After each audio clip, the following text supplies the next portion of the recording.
Vitajte pri druhom videonávode, kde si ukážeme, ako nainštalovať program FileZilla a WordPress. Otvoríme si svoj internetový prehliadač a napíšeme setup.sk. Ideme sa prihlásiť do nášho setupu, do webhouseu. V minulom videonávode sme si robili registráciu domény, po registrácii sme získali zákaznícke ID a v maili nám došiel odkaz na vytvorenie si svojho hesla. Toto heslo zadáme sem a prihlásime sa. Po prihlásení vidíme našu stránku a k tejto stránke potrebujeme aktivovať hosting. Tu máme e-maily, keď si pozrieme, nemáme aktivovaný hosting, takže ideme si ho zaaktivovať. Klikneme naspäť, nastavenia domény, hosting, nemáme tu žiadny, dáme aktivovať a vyberieme z existujúceho zoznamu a máme tam FileMaker bez domén aktivovať. Teraz sa nám to zaaktivuje, trvá to nejakých 5-6 minút. Medzi tým si môžeme ísť kľudne stiahnuť programy, ktoré budeme vlastne potrebovať, čiže ideme na wordpresskola.sk, súbory na stiahnutie, stiahneme si program FileZilla, čiže iné súbory. A tu každý podľa seba, či má 32-bitovú verziu alebo 64-bitovú verziu svojho operačného systému. My máme 32-bitovú verziu, takže si to stiahneme teraz.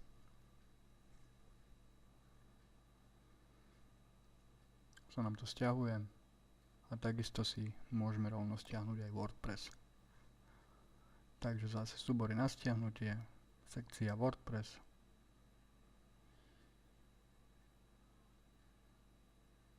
Trošku nám to dlhšie načítava. Takže sekcia WordPress. A stiahneme si aktuálnu verziu WordPressu do svojho počítača. Teraz vytvoríme na pracovnej ploche zložku, ktorú pomenujeme podľa názvu vášho webu. Čiže my máme testovací web.sk, takže si vytvoríme zložku testovací web. Do tejto zložky budeme ukladať všetko potrebné k inštalácii a fotky a pluginy, témy, proste všetko. Takže teraz si premiestnime súbory, ktoré sme stiahli z webu wordpresskola.sk, vložíme to sem, zatvoríme a ideme sa pozrieť, ako to vyzerá. Takže FileMaker máme nainštalovaný. Pozrieme si databázy. Sú dôležité veci, ktoré budeme potrebovať k inštalácii vlastne, čiže databáza je vytvorená. Takisto prístupy na FTP server. Na ten FTP server pôjdeme cez program FileZilla vlastne.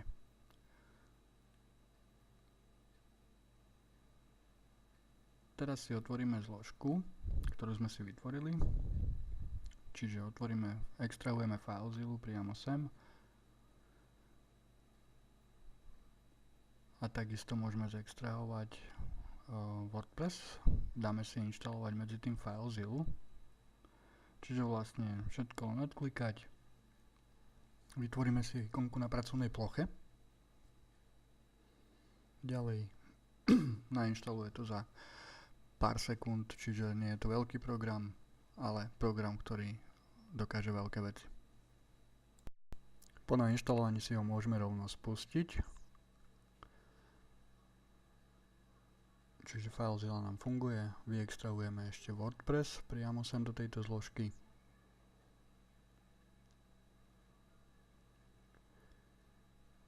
A ideme do programu FileZilla.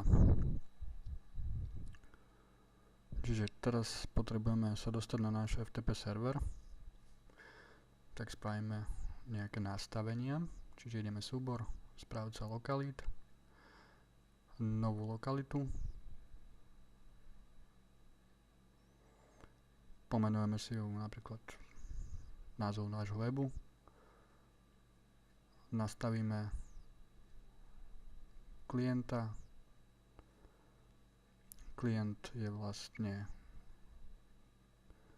v záložke weba FTP.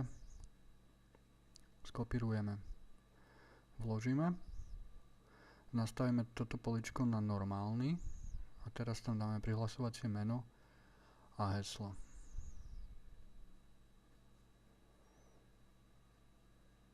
Čiže to všetko máme v setupe.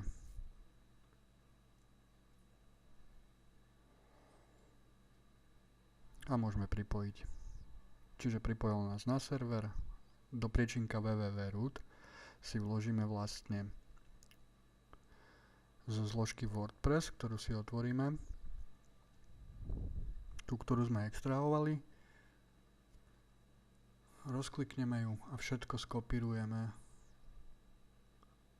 a vložíme do zložky www.root.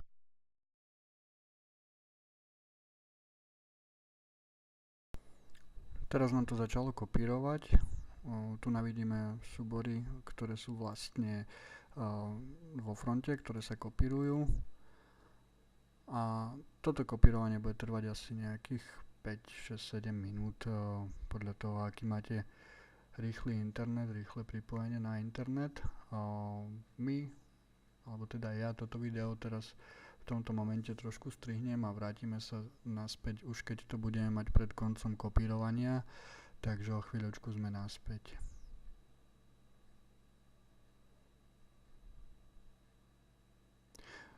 Takže sme naspäť. Pomaličky sa nám to dokopírovalo. Ďalšia vec, ktorú potrebujem spraviť, je oprávnenie súborov na zápis, čiže všetko si označíme, Ctrl A, práve tlačítko myši, celkom spodná možnosť. Oprávnenia súborov, zvolíme si číselnú hodnotu na 777, zaškrtneme rekurzívne používať aj na vnorené adresáre, použiť na všetky súbory a adresáre a stlačíme Enter.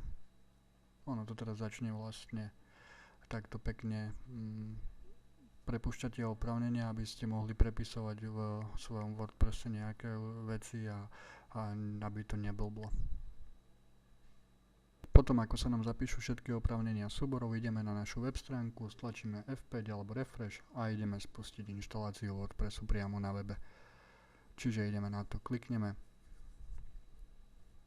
a zapíšeme potrebné veci, ktoré máme v setupe, a to je presne v tých databázach, ktoré som spomínal, že sú dosť dôležité, čiže názov databázy skopírujeme, vložíme do prvého polička.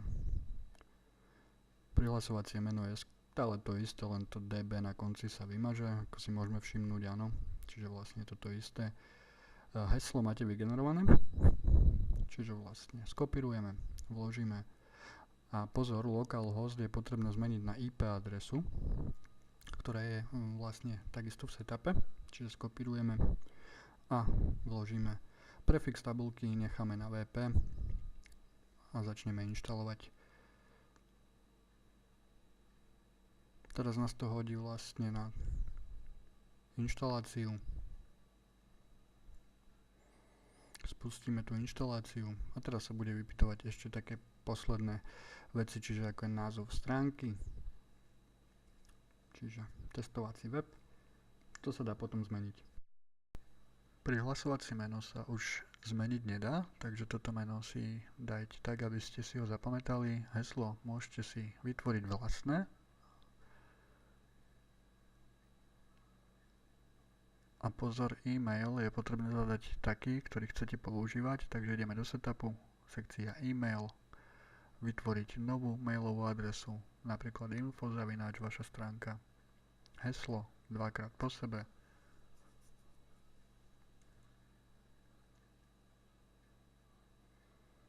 Dáme si ho vytvoriť, e-mail bol vytvorený a tento e-mail zadáme do WordPressu. Tento e-mail bude zapamätaný vo vašom profile, čiže všetky maily budú promptne nastavené na túto, všetky formuláre alebo podobné veci budú na túto mailovú adresu chodiť. Túto poličko nechajte tak, ako je to, ak by ste nechceli, aby vás Google vyhľadával. Takže ideme posledný klik. Gratulujeme. WordPress nám pekne zagratuloval, naša WordPress stránka bola vytvorená, WordPress je nainštalovaný, pozrieme si náš web, ako to vyzerá.